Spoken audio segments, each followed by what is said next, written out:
دڵمان خۆشەکە ئاوا هەمومان کۆبووینەتەوە بە یەکتر لەگەڵ یەکتر توانی ومانە ئاوا ینی قداسەکان بڕێوە پێین بەیەکەوە تقریبان 10 ساڵە لە سلێمانی ئەژیم لەگەڵ ماڵی هاوسەرەکەم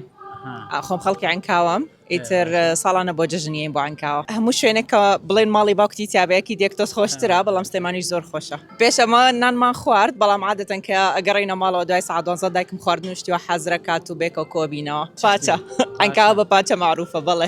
بەڵێ ساڵانە سەر و پێ حەزرەکەن بەڵێ خۆت دەیخۆیت بەڵێ پاچەی دایکم زۆر خۆشە ڕاستی ینی زۆر جوانە و زۆر خۆشە چونکە ئەمە ئەتو دەزانی ئەمە